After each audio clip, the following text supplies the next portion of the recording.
Muy buenos días, estamos nuevamente el día de hoy con los cursos de capacitación y preparación para el examen de ascenso de categoría. Soy el facilitador licenciado Carlos Sevilla de la Academia Emprender. Entonces, el día de hoy vamos a continuar con uno de los textos más importantes de aspectos pedagógicos que titula Neurociencias, Neuroaprendizaje, las emociones y el aprendizaje, ¿no? Muy bien, ¿quién es el autor del documento, de este texto que es amplio, que contiene 12 capítulos? Marilina Rotger, ¿no? Quien nos habla cuán importante es la introducción dentro del ámbito educativo de estos dos elementos fundamentales, las neurociencias y el neuroaprendizaje. Muy bien, entonces vamos a comenzar por el capítulo número 6. Anoten en su cuaderno, saquen un lapicero, pero sobre todo mucha concentración y establecer la escucha activa, que nada, que alguna interferencia los llegue a perjudicar. Mucha concentración. Muy bien. Capítulo 6, atención y memoria. ¿Qué dice el autor referente? ¿Qué es la atención? ¿Qué es la memoria? El texto propiamente es correlativo. El capítulo 1, el capítulo 2 nos dan la definición de lo que es la atención, ¿no? ¿Qué es la memoria? Entonces, ya en el capítulo 6 nos permite establecer, el autor nos permite conocer cómo esta atención, cómo la memoria se utiliza dentro de este proceso, ¿no? Dentro de este proceso cognitivo, ¿no? Propiamente, que es parte del proceso de enseñanza-aprendizaje. Muy bien, a ver, pero para recordar un poco, la atención, y esto que ya esta definición la habíamos visto en el capítulo 1 y 2, pero el autor nuevamente recalca, ¿no? La atención es la capacidad de la unión entre el cuerpo, el cerebro y la mente. Es la capacidad de la unión entre el cuerpo, vayan anotando en sus cuadernos, el cerebro y la mente, para fijarse en uno o varios aspectos de la realidad y prescindir de los restantes. Cuando el autor dice fijarse en uno o varios aspectos de la realidad y prescindir de los restantes, es concentrar la atención en un foco determinado, en un objeto determinado, y el resto deja de tener interés, ¿no? Nos fijamos, presentamos, colocamos atención a un objeto determinado. Muy bien, es una facultad que nos permite detectar cambios en el medio ambiente por la aparición brusca de un estímulo o por un cambio en el aspecto de un elemento ya existente. Entonces, cuando el autor dice la aparición brusca de un estímulo, el estímulo puede ser, como ya habíamos visto, una persona, un objeto, una situación, un escenario, ¿no? Entonces, que produce, ¿no? Produce, o mejor dicho, nos produce cierta reacción. Entonces, la emoción se centra en un foco determinado. Es de corta duración, decíamos, ¿no? Es de corta duración. Entonces, inmediatamente se activa la atención. Muy bien. Entonces, recordando un poquito lo que ya habíamos visto en capítulos anteriores. Muy bien, tipos de atención. Según el psicólogo Michel Posner, existen dos tipos de atención. Una que es espontánea, que se da de manera directa, y la otra que es voluntaria, ¿no? La otra que es voluntaria. Entonces, ¿qué nos dice el autor? La espontánea, dice, es la que requiere un mínimo de esfuerzo, como escuchar un ruido inesperado, ¿no? Estamos en clases, pasa la ambulancia. Ese sonido es inesperado, es espontáneo, ¿no? No seleccionamos ese foco de atención, directamente nos llega de manera automática. Otro ejemplo, nos levantamos temprano, estamos de frente a la ventana. ¿Qué es lo primero que nos llega? Si estamos frente a la ventana, 7 de la mañana, los rayos del sol. Entonces, se nos presenta de manera inmediata, de manera automática. Bien, por eso el autor ¿no? coloca con el nombre de espontánea. Voluntaria, que requiere un gasto energético alto, como por ejemplo el estudiar, ¿no? El estudiar es algo que realizamos de manera voluntaria, no así de manera involuntaria, ¿no? Entonces implica ahí la predisposición que tiene la persona a realizar una determinada actividad o buscar el objeto, ¿no? Por ejemplo, si nosotros tenemos la intención de comprarnos un celular, vamos al mercado, vamos al lugar donde están los artículos, en este caso los celulares. El resto, si venden pantalones, venden comida, no nos interesa. Directamente la atención está centrado en las tiendas de celular, ¿no? Entonces se realiza de manera voluntaria. Muy bien. Entonces, si nos preguntan en el examen cuáles son los dos tipos de atención, ya sabemos cuáles son, ¿no? La espontánea y la voluntaria. Muy bien. Dentro del capítulo 6, entonces, definimos con mucha exactitud qué es la atención, tipos la atención y seguidamente la memoria. Vamos a hablar referente a este término que es muy importante dentro del proceso de aprendizaje. Entonces, la memoria, según el autor, se establece a partir de ciertos pasos. ¿Cuáles son estos pasos? Bueno, aquí el autor hace mención 3 pasos, ¿no? Lo sintetiza, en sí son un poco más, pero según el autor, apoyándonos en lo que dice el autor, son 3. Y si fuese pregunta de examen, ya sabemos cuáles son estos. Codificación y registro de información, número 1. 2, almacenamiento y número 3, evocación. Muy bien, estableceremos qué dice el primer paso o procedimiento. Se relacionan con la capacidad atencional para que se dé el proceso de aprendizaje. Cada uno de estos pasos está vinculado con una área neuroanatómica, es decir, tanto visual como auditiva. Entonces, lo que hace el cerebro, por ejemplo, cuando estudiamos, es codificar la información, ¿no? Codifica la información, es decir, se relaciona con la capacidad de atención para que se dé el proceso de aprendizaje. Cada uno de esos pasos está vinculado dentro de el estudio, ¿no? El poder estudiar, por ejemplo, para el examen, la parte visual, la parte auditiva. Hay que almacenar la información. Ese es el segundo paso, almacenar la información. Es el análisis de la información según el estímulo. Se lo vincula al hipocampo, centro integrador de la información, así como a la corteza. Entonces, no nos olvidamos, dentro desde el punto de vista psicofisiológico, está el almacenar la información, se vincula con el hipocampo. Pregunta de examen, se relaciona con el hipocampo. Muy bien, ya que es el centro de integrador de la información, ¿no? Muy bien. Es decir, es el que almacena, el que resguarda, donde se centra toda la información, propiamente en el hipocampo. Número 3, evocación, capacidad de utilizar la información. Y dice que está vinculada con la corteza prefrontal. Claro, aquí se activa la corteza prefrontal. Entonces, ¿qué permite aquello? Que si nosotros estudiamos para el examen de ascenso 2 semanas, llega el día del examen, 18 de julio, entonces se activa, ¿no? Se activa la memoria y hacemos uso del último paso, la evocación, que es devolver la información en el momento requerido. ¿Cuál es ese momento requerido? El día del examen, ¿no? Muy bien, entonces la memoria tiene esa capacidad de devolver la información en el momento que sea pertinente, ¿no? Aquí colocamos el término de evocación. Muy bien, evocar aquella información en el momento que sea necesario. Muy bien, el autor nos dice que existen diferentes tipos de memoria. ¿Cuáles son estos diferentes tipos de memoria? Inciso A, inciso B, inciso C. Y también el inciso D. El inciso A.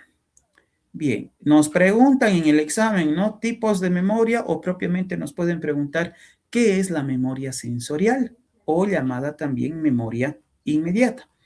Sensorial, cuando identifiquen esta palabra en el examen sensorial, quiere decir que almacenamos aquella información del mundo exterior a través de qué? de nuestros sentidos, ¿no? Aquello que ya habíamos explicado también en el capítulo 1 y 2. Entonces dice, la memoria sensorial limitada a lo que puede recordarse mientras se mantiene la atención sobre lo percibido. Almacenamiento inicial y momentáneo de la información que nos llega a través de los, como decía hace un momento, nos llega a través de los sentidos, ¿no? Necesariamente, ¿no? Nos llega a través de los sentidos. El sentido del oído, el escuchar el sonido de la ambulancia, el sentido de la vista, ver un objeto, el sentido del tacto, palpar un determinado objeto, ¿no? Degustar, ¿no? Algún alimento. Entonces se establece la memoria, en este caso sensorial, a través del uso de los sentidos. Memoria a corto plazo, ¿no? Esto aplicamos también en aula, esto aplicamos en colegio día tras día, ¿no? Memoria a corto plazo. ¿Qué capacidad tiene el estudiante de recuperar la información en un tiempo corto? ¿Qué dice el autor? La memoria a corto plazo es más duradera que la anterior, es decir, que la sensorial, es más duradera, pudiendo extenderse por pocos minutos, dice. Permite mantener activa la información actual que hace a la resolución de la situación en conjunto con otra que guardamos en bancos de memoria. A ver, para que se entienda. Bueno, si fuese pregunta de examen, decir que tiene mayor duración que la memoria sensorial, ¿no? Pero, bueno, también tiene un tiempo limitado. La memoria a corto plazo. ¿Cuándo hacemos uso de la memoria a corto plazo? Por ejemplo, cuando estudiamos para un examen, memoria a corto plazo. Cuando tenemos que memorizar un número de teléfono. Cuando nos acordamos nuestro número de carnet de identidad, memoria a corto plazo, ¿no? Muy bien. Inciso C, memoria intermedia. ¿Qué quiere decir el autor cuando dice memoria intermedia? Dice, intermedia entre la memoria a corto y a largo plazo, por lo que permite, por ejemplo, estudiar para un examen. Si no se repite, se pierde. Es decir, que esta memoria es intermitente, ¿no? Si no realizamos una actividad en la cual hay que poner atención, si no realizamos una actividad de manera constante, tiende a perderse la información. Entonces, la memoria, por lo tanto, no va a evocar, ¿no? Aquello que es conocido. ¿Por qué? Porque no se lo trabaja permanentemente, ¿no?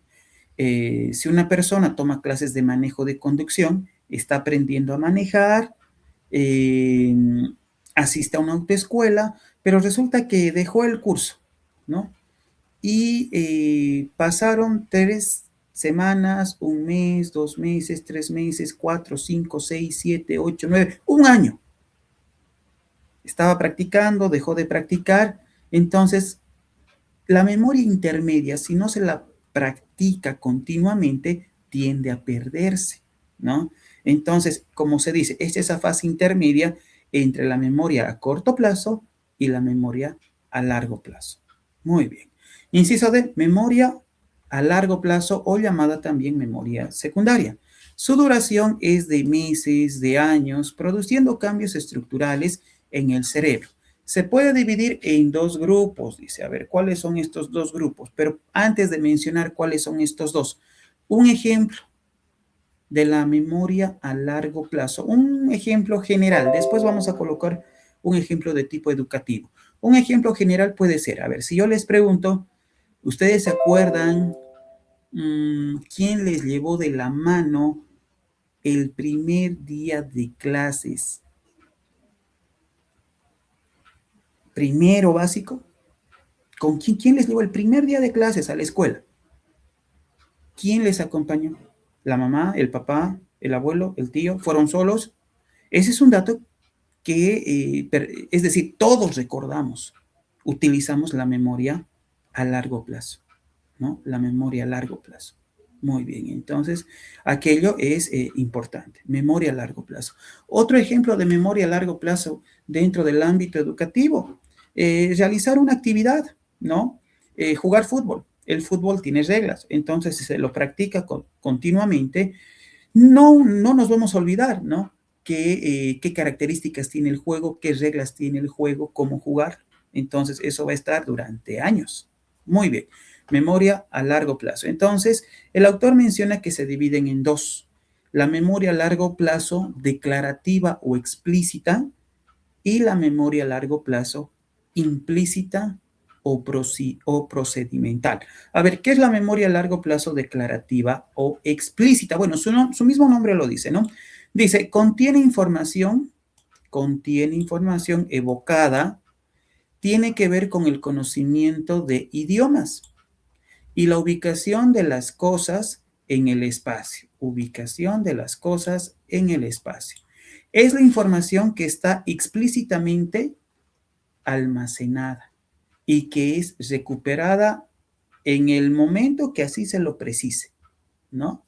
Por eso dice, ¿no? Explícitamente almacenada, organizada y que la memoria tiene la capacidad de almacenar, recuperar la información y devolverla en el momento que sea preciso. Bien, ahora, ¿qué es la memoria a largo plazo, pero implícita, ya no explícita, implícita o procedimental? Dice, es una memoria de aprendizaje de habilidades motoras, ¿no? Es decir, actividades de acción. Cuando decimos actividades motoras, tiene que ver con la actividad física, con el movimiento de nuestras extremidades, que guarda esquemas implicados, por eso dice implícito, ¿no? Implicados en procedimientos que se realizan de manera automáticamente, sin la intervención de la conciencia. Se realiza de manera automática. Por ejemplo, ¿qué habilidades motoras realizamos de manera automática? Por ejemplo, el subir y bajar las gradas, ¿no? El subir y bajar las gradas se realiza de manera autónoma. Cuando nos dirigimos a un determinado lugar y nos dicen, suba al segundo piso, recordamos, sabemos cómo realizar la acción, ¿no? De tipo motor. Entonces, eso es algo que lo realizamos y lo vamos a ejecutar toda la vida. Muy bien. A diferencia con la memoria explícita, ¿no? Entonces, creo que ya podemos evidenciar cuáles son las diferencias, ¿no?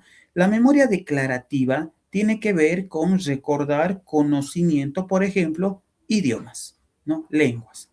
Mientras que el procedimental no tiene que ver con la parte teórica, contenido, texto, sino tiene que ver propiamente con habilidades de tipo motrices, ¿no? Esa es la diferencia entre ambas, ¿no? Muy bien, entonces memoria a largo plazo, tanto declarativa o explícita, y la segunda, implícita o procedimental. Muy bien, si nos preguntan en el examen cuáles son los dos tipos de memoria a largo plazo, entonces ya sabemos cuáles son, ya sabemos la definición y ya tenemos las palabras claves, ¿no? Es decir, qué cosas se establecen cada una de ellas: conocimientos e idiomas, actividades o habilidades motrices. Muy bien, continuamos. ¿Qué más nos dice el autor? El aprendizaje modifica la intensidad de las conexiones. A ver, aquí ya hablamos dentro del ámbito educativo, ¿no es cierto? El aprendizaje modifica la intensidad de las conexiones interneuronales para adquirir los nuevos conocimientos a través de la memoria. Retenemos a largo plazo. Tenemos la capacidad de retener la información a largo plazo. Estos mecanismos se producen ¿en dónde? Si nos preguntan en el examen, en el hipocampo. Hace un momento habíamos dicho, ¿no? El hipocampo es donde se almacena la información, ¿no? Entonces el autor nos dice, estos mecanismos se producen en el hipocampo que almacena la memoria a largo plazo durante semanas y se traslada gradualmente a regiones específicas de la corteza cerebral. Esta función debería tenerse en cuenta para ser aplicada en centros de enseñanza a través de estrategias que estimulen la secreción de la dopamina para generar en los estudiantes aprendizajes agradables. Entonces, la dopamina, habíamos dicho en capítulos anteriores, que tiene que ver con aquello que es placentero para el ser humano. actividades placenteras. Toda actividad placentera dentro del proceso de enseñanza-aprendizaje que permite generar aprendizajes, ¿qué es lo que decía el autor? Aprendizajes significativos, ¿no? Muy bien, entonces se activa este neurotransmisor. Muy bien, ¿qué dice el autor en la parte inferior? En estos procesos de aprendizaje es fundamental la participación de la amígdala, ¿no? Aquí recordaremos qué función cumple la amígdala de memoria, ¿no? A ver, recordemos qué es lo que dice el autor. La participación de la amígdala cerebral, si bien se la considera como el centro, aquí está la respuesta, ¿no? No se olviden esto de memoria, la amígdala es el centro de las emociones, regula nuestras emociones y se las vincula a la emoción de la amenaza y el miedo. También consolida la información potencial en la memoria a largo plazo que acompaña a una emoción positiva y agradable, ¿no? Entonces, posible pregunta de examen. ¿Cuál es la participación de la amígdala o qué función cumple dentro del proceso de enseñanza-aprendizaje? Ya sabemos qué responder, ¿no? Ya sabemos qué responder. Entonces, es importante para trabajar estos temas siempre revisar las unidades anteriores, los capítulos anteriores, qué es la amígdala, el hipocampo, el sistema límbico. Entonces, ya tenemos que conocer con exactitud las definiciones para poder entender, ¿no? Qué funciones cumplen estos órganos dentro del ámbito educativo. Muy bien, ¿no? Ya está. ¿Qué más dice el autor? Referente a los docentes, a ver, ¿qué nos dice el autor? Modo de supervivencia. ¿Qué quiere decir esto? Modo de supervivencia. Los docentes deben tener en cuenta que cuando sus clases son estresantes, no logran sostener la atención de sus estudiantes. Evidentemente, esto se da de manera, es decir, automática. Si la clase es estresante, no se generan aprendizajes, no se activa la atención, produciendo frustración, produciendo confusión a través de materiales muy demandantes, aburrimiento por temas y actividades repetitivas, opresión predominando en estas situaciones, la actividad amigdalina al modo de supervivencia, ¿no? A ver, no nos olvidemos, la amígdala se encarga de, ¿qué decíamos? De regular las emociones, regula las emociones, permite que se activen las emociones. Tiene que haber un objeto activador, ¿no? Para que se genere, por ejemplo, una emoción como la alegría. Se realiza una actividad, entonces me gusta esa actividad, entonces se activa la emoción. Pero si la actividad es estresante, es aburrida, entonces, ¿cómo trabajará este neurotransmisor ante ese hecho? Por eso dice, la amígdala va a trabajar a modo de supervivencia, disminuyendo la capacidad del aprendizaje. Si la actividad es aburrida, la actividad es estresante, la actividad genera frustración, confusión, genera conflicto en el comportamiento del estudiante, entonces la amígdala, por ejemplo, se coloca en modo de supervivencia. Por lo tanto, ¿qué va a pasar? Se disminuye la capacidad de aprendizaje, ¿no? Entonces, no se genera un aprendizaje significativo. Entonces, mucho depende de qué, y esto tiene que estar claro. ¿Qué nos dice el autor? Mucho depende de la actividad que realicemos como maestros dentro de la ejecución de nuestros contenidos. Bien, seguimos. El cerebro es atacado por millones de bits, ¿no? Nos bombardea la información, ¿no? A través de nuestros sentidos. Somos bombardeados por información. Y el cerebro está atacado por millones de bits de información por segundo que llegan a través de estímulos sensoriales, son percibidos a través de nuestros sentidos. Y el SARA, ¿qué es SARA? ¿Qué significa esta abreviatura? Si nos preguntan en el examen. Sistema activador reticular ascendente. estímulos sensoriales y el SARA. Es decir, el cerebro recibe información, ¿no? Se activa este sistema reticular, que es el que determina la velocidad, el contenido y el tipo de información que debe pasar al sistema límbico. Desde allí el cerebro superior, ¿no? Entonces, este sistema activador es importante, ¿no? Es el que permite establecer cómo va a llegar la información, cómo va a establecerse, ¿no? Llega con mucha velocidad, pero ¿qué contenido? ¿Qué tipo de información es el que va almacenando la memoria? Entonces, de todo aquello se encarga el SARA, el sistema activador reticular ascendente. El objetivo de una enseñanza exitosa, el objetivo de una enseñanza exitosa es controlar el fluido de la información. Claro que sí, ¿no? ¿Qué contenido es el que recibe el estudiante? ¿Qué tipo de información recibe el estudiante? A través del sistema límbico. Controlar, ¿no? Desde el punto de vista educativo, es importante controlar el fluido de la información que pasa a través del SARA, a partir de este sistema activador en los estudiantes, para que la información útil, ¿no? Para que esta información útil, la que se convertirá en conocimiento, alcance y genere redes neuronales cognitivas en los lóbulos prefrontales. Entonces, este sistema activador selecciona la información, aquella información que es útil, ¿no? Para el estudiante.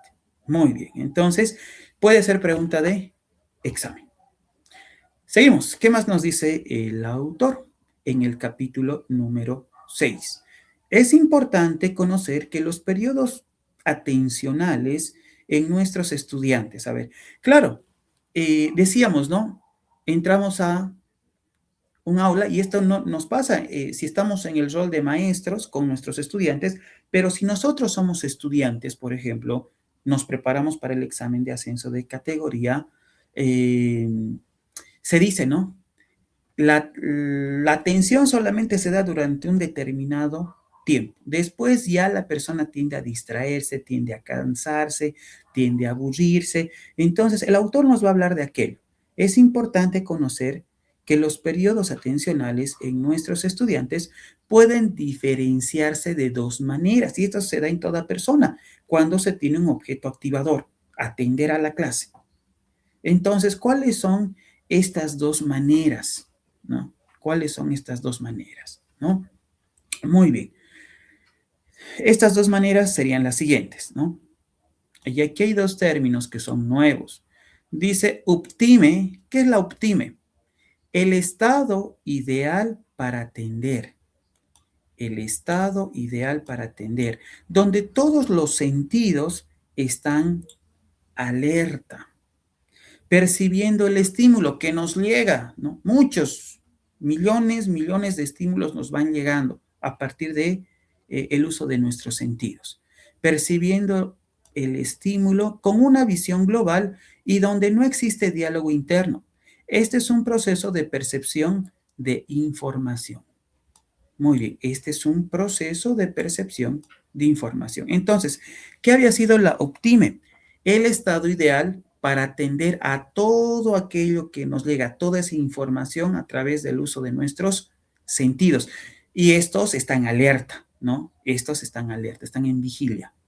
Muy bien, ¿qué significa doctine? Doctine, mejor dicho. El estado ideal para reflexionar es el estado ideal, ya no propiamente, y esto subrayemos, anoten en su cuaderno, porque esta es la diferencia entre estas dos maneras de atender. La primera es un estado ideal para atender, mientras que la segunda es un estado ideal para, anoten en su cuaderno, reflexionar, donde se generan asociaciones visuales, donde existe un diálogo interno y son necesarios intervalos de 15 minutos para sostener el proceso de reflexión. Es decir, cuán importante es aquello en el cual ponemos atención. Por ejemplo, el objeto puede ser estudiar, ¿no? Nos centramos, concentramos nuestra atención en repasar, en estudiar. Entonces, es importante hacer una reflexión acerca de lo que se está estudiando, analizar, ¿no? Este es un proceso de procesamiento propiamente, como dice el autor, de información. Entonces, algo que también, si fuese pregunta de examen, es importante identificar en el inciso correcto, en el inciso que vamos a encerrar, dice que el doc time, ¿no? Se establecen 15 minutos, ¿no? Son necesarios intervalos de 15 minutos para sostener este proceso de reflexión, este proceso de análisis y evitar que la información entre por aquí, se salga por el otro lado, ¿no? Y no recordemos nada, ¿no? Y no recordemos nada. Entonces es importante establecer ese intervalo de tiempo. Muy bien, entonces esas son las dos diferentes formas atencionales. Muy bien, seguimos. Dentro de los estilos de aprendizaje, según los orígenes de la motivación propuestos por Noel Entwistle, pueden presentarse aprendizajes superficiales, profundos o estratégicos. A ver, ¿cuáles son estos? Empezaremos por el primero. ¿Qué quiere decir aprendizaje superficial?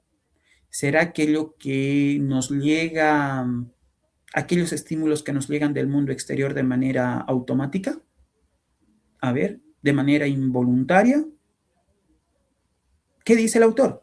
El aprendizaje superficial se da cuando los estudiantes son capaces de producir el contenido con la aceptación pasiva de ideas e información.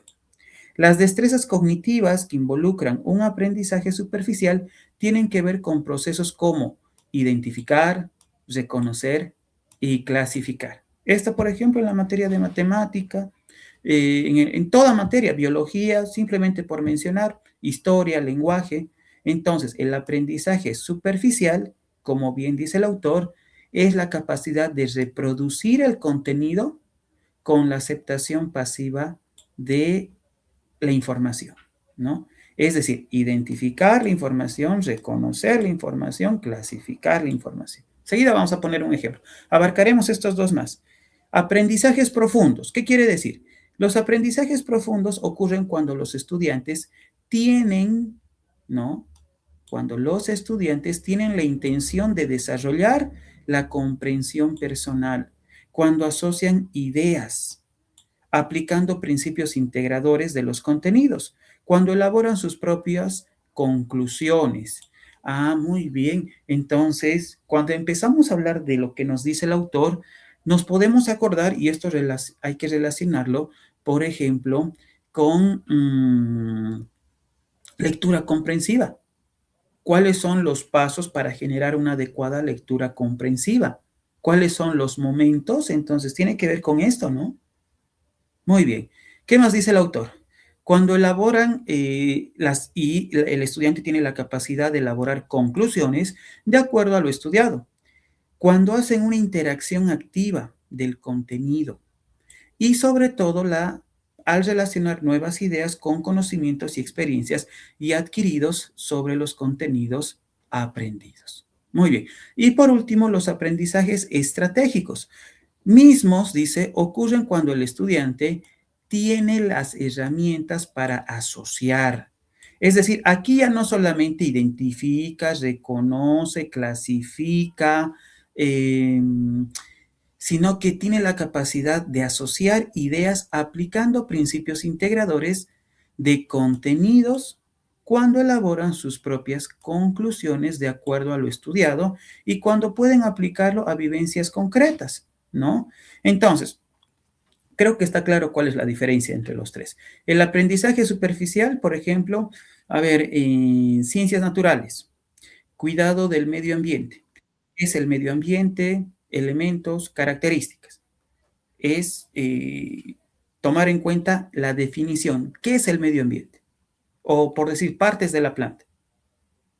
Sépalo, pistilo, hojas, tallo, ramas. Aprendizaje superficial. El estudiante tiene la capacidad de identificar, reconocer y clasificar. Ahora, el aprendizaje profundo es cuando el estudiante tiene la capacidad, ya no solamente identifica, reconoce y clasifica, sino tiene la capacidad de elaborar sus propias conclusiones acerca de el contenido, acerca del tema. Elabora sus propias conclusiones. ¿No es cierto? Muy bien. ¿Qué más dice? Cuando asocia conclusiones, cuando asocia ideas, ¿no? Entonces, lo que estudia, el contenido, la definición con alguna actividad. Muy bien. Y el aprendizaje estratégico es la capacidad que tiene el estudiante a partir de ese conocimiento, a partir de esa actividad realizada, eh, permitir, permitir que este aprendizaje pueda permitir al estudiante resolver problemas de la vida cotidiana, hacer uso de este conocimiento en aquellas actividades propias que así los requieran. Muy bien, entonces esto es bien importante tomar en cuenta, ¿no? Lo que dice el autor, los tres tipos de aprendizaje. Muy bien. Para evaluar aprendizajes, dice el autor, para evaluar aprendizajes mecánicos o superficiales, como reglas ortográficas, tablas de multiplicar, ¿no? Esto es lo primero, ¿no? Aquí el autor nos coloca un ejemplo. Aprendizaje superficial, eh, memorizar el vocabulario, el abecedario, ¿no? Tablas de multiplicar. Muy bien, la tabla del 2, 2 por 2, 2 por 3, 2 por 4. Fechas y acontecimientos históricos. Día de la Madre, Día del Padre, Día del Estado boliviano, ¿no? Acontecimientos históricos. Pueden aplicarse pruebas de respuesta simple, breves o también pueden ser estas múltiples, para evaluar la comprensión y estimular así aprendizajes más profundos. Es conveniente utilizar preguntas de desarrollo, de ítems, ¿no? Tener una escala de preguntas, informes de investigación o proyectos a ejecutar. Para evaluar estrategias es conveniente incentivar la resolución de desafíos, apelando a distintos estilos de aprendizaje, es decir, distintas resoluciones y realizar preguntas metacognitivas. Cuando hablamos del concepto de metacognitivo, es trabajar sobre aquello que está trabajado, ¿no? Es llevar el tema y volverlo a llevar, ¿no? Metacognitivo, por eso dice, ¿no? Realizar una actividad y volver a trabajar el mismo, ¿no? Para reflexionar sobre cómo lo resolvió el estudiante. Entonces, esto también es importante, ¿no? Son los pasos a seguir dentro del proceso de enseñanza-aprendizaje, hablando específicamente de los tipos de aprendizajes. Bien, seguimos. A ver, dejamos de lado el capítulo 6. ¿Qué preguntas pueden haber en el examen? A ver, vamos a retroalimentar un poquito. Habíamos hablado de qué es la atención, tipos de atención. Imaginemos que nos preguntan en el examen aquello. ¿Qué es la memoria? Procesos propios de la memoria, son 3. Tipos de memoria, sensorial, corto plazo, intermedia, largo plazo. ¿Cuántos son? 4. ¿Qué más nos pueden preguntar? Tipos de atención a largo plazo. ¿Cuáles son? Declarativa e implícita. Ya, pregunta de examen. ¿Cuál es la función de los docentes, ¿no? Para generar espacios de aprendizaje, ¿no? ¿Cómo sostenemos la atención de nuestros estudiantes? Esto igual puede ser pregunta de examen. Muy bien. ¿Qué es el SARA? El sistema activador reticular ascendente. También puede ser pregunta de examen, ¿no? Muy bien. ¿Cuáles son las dos maneras en las cuales se generan estos periodos de atención? También, ¿no? Habíamos dicho, uno tiene que ver con el estado ideal para atender y el otro con el estado ideal para reflexionar. Tipos de aprendizaje, ¿cuántos son? 3. Y ya hemos identificado las diferencias de cada uno de estos. Capítulo 7. Inteligencia emocional. Ya otros textos dentro de aspectos pedagógicos nos hablaban cuáles son, ¿no? cuán importante es la inteligencia, ¿no? Pero como hemos establecido a un inicio el concepto y definición de emociones, cuán importantes son las emociones dentro del proceso de enseñanza-aprendizaje, entonces aquí el título es ¿cuán importante es la inteligencia emocional? ¿Qué dice Goleman, Daniel Goleman? Define la inteligencia como la capacidad de reconocer los sentimientos propios, los sentimientos ajenos, de motivarnos y saber manejar nuestras emociones. No se olviden, pregunta de examen, puede ser pregunta de examen. Según Goleman, ¿qué es la inteligencia emocional? Muy bien, ¿qué más nos dice este psicólogo? Dice que esta inteligencia emocional se organiza en torno a 5 capacidades. ¿Cuáles son estas 5? De memoria: autoconciencia, autorregulación, motivación, empatía y el manejo de habilidades sociales. Entonces, la inteligencia emocional propiamente se activa a partir de estas 5 capacidades. Muy bien. ¿Cuáles son las características de la inteligencia emocional? Para comprender un poco más el sentido y la importancia de tener inteligencia emocional, ¿no? A partir de estas capacidades ya propias en el comportamiento de la persona, eh, podemos decir que las emociones pueden influir en nuestra vida de diferentes maneras, positivamente, negativamente. Al igual que sucede en cualquier aprendizaje, las emociones determinan nuestra forma de afrontar la vida. ¿Cómo afrontamos la vida?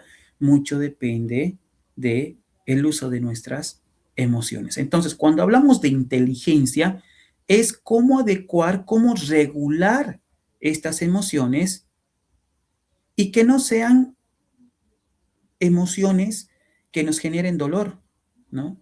Frustración, sino todo lo contrario, que sean positivas. Muy bien, entonces es importante tomar en cuenta lo que menciona Goleman. ¿Dónde, ¿Dónde se encuentran las emociones? Bueno, esto ya lo habíamos visto en los primeros capítulos, ¿no? Tal como ya explicamos, las emociones se encuentran en la amígdala. La amígdala es aquel órgano que se encarga de regular las emociones, ¿no? Que forma parte del llamado cerebro profundo. Esto es importante. Nos preguntan en el examen, ¿en qué cerebro se encuentra la amígdala? ¿No? Entonces es importante tomar en cuenta este dato. En el cerebro profundo. Muy bien. Es decir, en el límbico. El banco de, el banco de nuestra memoria emocional.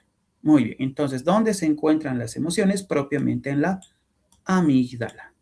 Emociones primarias y emociones secundarias. Vamos a hablar primero de las emociones primarias. ¿Cuáles son estas? Bueno, esto ya lo habíamos visto en el anterior capítulo de memoria para el examen. ¿Cuántas son? 6, ¿no? Dice, allí priman las emociones básicas o primarias como la ira, el miedo, la tristeza, la alegría, la sorpresa, la aversión. Y donde también nuestro instinto de supervivencia básico sin duda para la evolución de cualquier especie, ¿no? Estas son las emociones primarias. Ahora, ¿qué son las emociones secundarias? Dice, son aquellas que surgen como consecuencia de las emociones primarias, desprendiéndose de ellas. Esto significa que ninguna persona nace depresiva, sino que la depresión es una emoción secundaria de la tristeza, ¿no? A ver, emoción primaria, tristeza. Si nosotros regulamos esta emoción, entonces vamos a tener la capacidad de sobresalir de esta situación, ¿no? Y esto dentro del ámbito aprendiz, dentro del ámbito educativo, va a posibilitar que la persona, que el estudiante, regule esta emoción, lo cual le permita establecer, es decir, seguir con el aprendizaje, que el aprendizaje no se bloquee. Pero ¿qué pasa si no tenemos la capacidad de regular la tristeza? Entonces, ¿qué va a generar? Depresión, ¿no? Entonces, la depresión sería una emoción secundaria. La emoción primaria es la tristeza, pero si no se regula adecuadamente, genera una emoción secundaria, la depresión. ¿Qué más dice el autor? Nadie nace inseguro, sino que la inseguridad es una emoción secundaria. La inseguridad es una emoción secundaria del miedo, ¿no? Del miedo. Entonces, el miedo es una emoción que tenemos que tener la capacidad de regular, ¿no? El amígdala se encarga de aquello. La amígdala se encarga de aquello. Pero si la situación es adversa, entonces el miedo que genera inseguridad, ¿no? Como segunda emoción. Nadie, nadie nace violento, sino que la violencia es una emoción secundaria, ¿no? La violencia como tal es una emoción secundaria. ¿De qué emoción? Del, a ver, de la ira, ¿no? De la ira. Muy bien, entonces ya se puede entender, ¿no? Emociones primarias, emociones secundarias, ¿no? Muy bien, seguimos. A ver, hay un cuadro en el texto como tal, van a hacer seguimiento con el material siempre. Dice, ¿no? Las emociones primarias tienen una influencia en su generación totalmente genética, ¿no? O sea, las emociones son aspectos o características genéticas, ¿no? Porque son reguladas a través de la amígdala.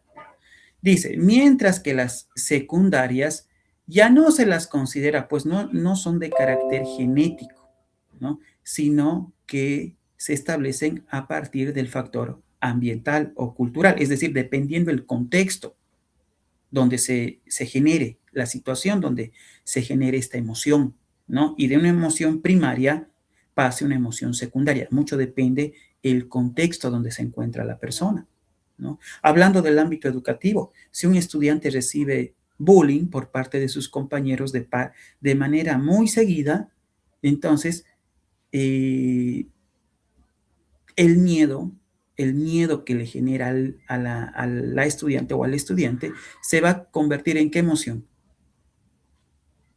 En inseguridad. ¿Eso qué va a provocar? Que el estudiante no quiera asistir al colegio, ¿no? Entonces, es cuán importante es regular nuestras emociones y establecer lo que nos dice el autor. Las emociones primarias tienen que ver con aspectos genéticos y las emociones secundarias tienen que ver con aspectos socioambientales. Entonces, tipos de emociones. Las primarias, que tienen que ver con el ámbito genético, y las secundarias, que tienen que ver con el ámbito cultural, o como dice el autor, memética, ¿no? Genética, sí, tienen un origen genético, pero la memética hace referencia a lo social, ¿no? A lo cultural, al contexto eh, que genera cierto estrés, confusión y conflicto en la persona. Muy bien. ¿Qué más dice el autor? El éxito no es de quienes acumulan mayor cantidad de conocimiento, sino de las personas emocionalmente inteligentes. Ah, esto es importante, ¿no? Mencionar. El éxito no es de quien acumula conocimiento, sino de las personas emocionalmente inteligentes, pues poseen habilidades tales como control de los impulsos, autoconciencia, motivación, entusiasmo, perseverancia, empatía, entre otras cosas. Estas habilidades potencian a tales personalidades dado que logran mayores respuestas emocionales en vez de reacciones emocionales como tal, ¿no? Una cosa es generar respuesta emocional y otra reacción emocional, ¿no? Entonces es importante lo que nos dice el autor, ¿no? Propiamente hablando dentro de eh, las emociones como tal. Muy bien, vamos a dejar el capítulo número 7 y vamos a establecer el capítulo número 8. La inteligencia emocional en la escuela. A ver, capítulo 7, inteligencia emocional, características, capacidades, pero ¿cómo aplicamos esta inteligencia emocional? Ya sabemos cuáles son, ¿no? Primarias, secundarias y todo aquello. ¿Cómo aplicamos esto en el ámbito educativo? Dice, la escuela ha educado en lo cognitivo, en lo ético y en lo cultural. La escuela se ha encargado de esto, trabajar la parte cognitiva, procesos mentales, capacidad de enseñanza, que genera la capacidad de enseñanza, la parte ética, la parte cultural. Los docentes hoy asumen retos que tienen desafíos de formar personas bajo las premisas anteriores, pero además de hacerlo con herramientas, habilidades sociales y emocionales que les permitan a los estudiantes afrontar los desafíos de la vida. Eso es importante dentro del rol del maestro, ¿no? Implementar herramientas, ¿no? Que asuman estos desafíos, ¿no? Los estudiantes hoy en día, no sé si son los medios de el avance tecnológico, el tipo de familias que se establecen, disfuncionales, el ambiente, pero a diferencia de antes, de la década de los 90, hoy en día nuestros estudiantes tienen otras características, ¿no? Entonces hay que saber abordar de manera adecuada dentro del ámbito educativo, ¿no? Actualmente el docente tiene la responsabilidad de abordar dentro del aula tanto la parte académica como la parte socioafectiva, ¿no? Es por eso que no solamente se evalúa la dimensión del saber, sino también las otras tres dimensiones. Es importante cuando el estudiante tiene bajo rendimiento escolar decir, establecer qué está pasando. Algo está pasando en su familia, algo está pasando en su entorno, con sus compañeros. Entonces, ¿qué genera que el estudiante, que dicho comportamiento del estudiante repercuta en el nivel académico, en el bajo nivel académico, y repercuta también propiamente en su comportamiento? Entonces hay que utilizar herramientas, ¿no? En este desafío y enorme tarea deben intervenir factores intelectivos como el afecto, las expectativas, la motivación, la confianza, el autoestima, de manera tal que se interrelacionen con los aspectos cognitivos y así los transformen en una fusión que desprenda de ella el éxito, ¿no? Hace rato habíamos hablado en el capítulo 7 el éxito en nuestros estudiantes con buenos resultados académicos, ¿no? Baja frustración, y ya hablando de aspectos personales, y con mayor tolerancia, ¿no? Es importante. Estudiantes con buenos resultados y con baja frustración. Los estudiantes hoy en día, como vuelvo a recalcar, a diferencia de antes, tienen poca tolerancia a la frustración o mucha tolerancia, mejor dicho, poca tolerancia a la frustración. No logran hacer sus actividades, se deprimen, ¿no? Entonces, ¿cómo abordar aquello, ¿no? Tiene que ver con el factor emocional. Muy bien, nos hacemos la siguiente pregunta. ¿Qué podemos hacer los docentes, los maestros, para trabajar la inteligencia emocional en la escuela? ¿Qué hacemos para trabajar la inteligencia emocional? A continuación mencionaré algunas estrategias e ítems, ¿no? Aspectos, elementos que serán de ayuda para desarrollar la inteligencia y habilidades emocionales en nuestra clase. Muy bien, ¿cuáles son estos? Aquí tenemos, ¿no? Si esto fuese pregunta de examen, ¿no? Y nos dicen cuáles son estas habilidades emocionales para trabajar en aula, serían, los docentes debemos comenzar a familiarizarnos y capacitarnos en neurociencia y neuroaprendizaje. Y ese es el objetivo del documento, ¿no? Número 2, conocer que el cerebro es el órgano del aprendizaje y saber cómo aprende, ¿no? Seguimos. Trabajar e invitar al aula a la empatía, a la motivación, al autoconocimiento, la autorregulación y las habilidades sociales. Evitar situaciones de estrés en el aula, ya que influyen de manera negativa en el aprendizaje. Pasar de un enfoque estático, ¿no? Estático, abstracto, pasivo, a un ambiente dinámico. Eso permite que se regulen de manera adecuada estas emociones, ¿no? Tener en cuenta que las instancias evaluativas formales, como por ejemplo exámenes, estas por sí solas generan emociones negativas que bloqueen los aprendizajes. Entonces buscar nuevos tipos de evaluación que no generen estrés, que no generen frustración, nervios en el estudiante, que no bloqueen el aprendizaje, ¿no?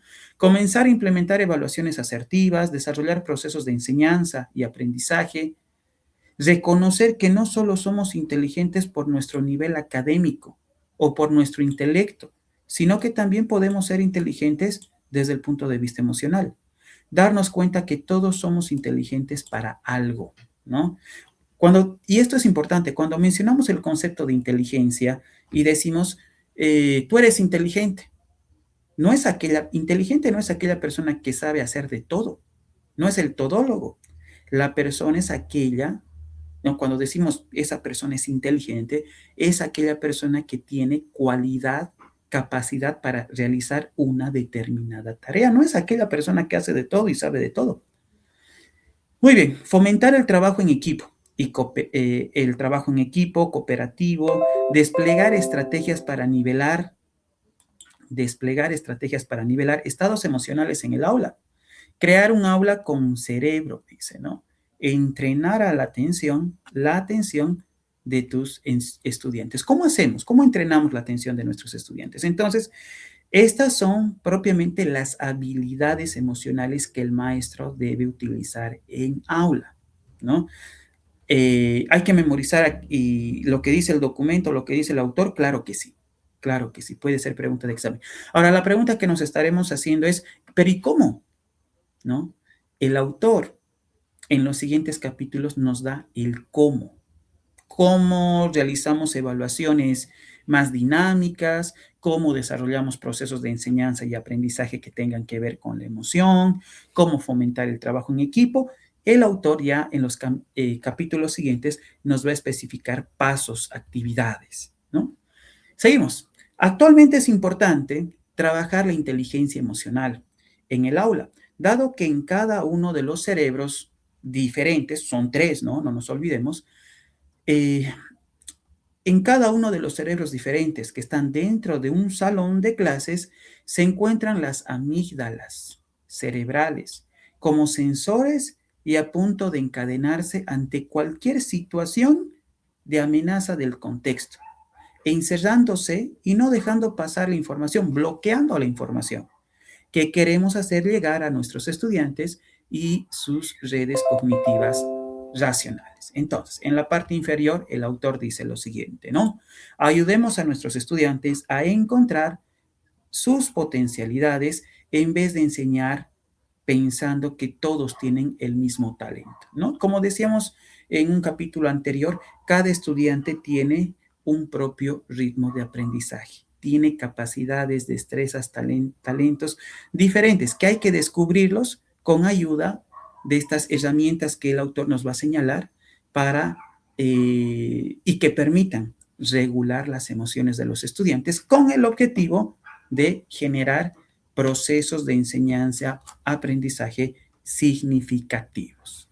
Muy bien, entonces hemos concluido el capítulo número 8. Muy bien. Vamos a quedar aquí. Entonces, el día de hoy hemos trabajado 6, 7 y 8. 3 capítulos. 3 capítulos en una hora. Entonces, está bien. Ya posteriormente vamos a trabajar el último capítulo con aquellos que restan, capítulos que todavía nos restan, que son ya más cortos, ¿no? Que nos habla acerca sobre estrategias de aprendizaje, cómo regular las emociones del estudiante a través de el desarrollo de estrategias de aprendizaje. Muy bien, entonces, gracias en primera instancia, por su participación y lo segundo, por su atención. Nos vemos la siguiente clase, espero que la misma haya sido productiva. Entonces, no se olviden siempre repasar. Que tengan muy buenos días. Permiso.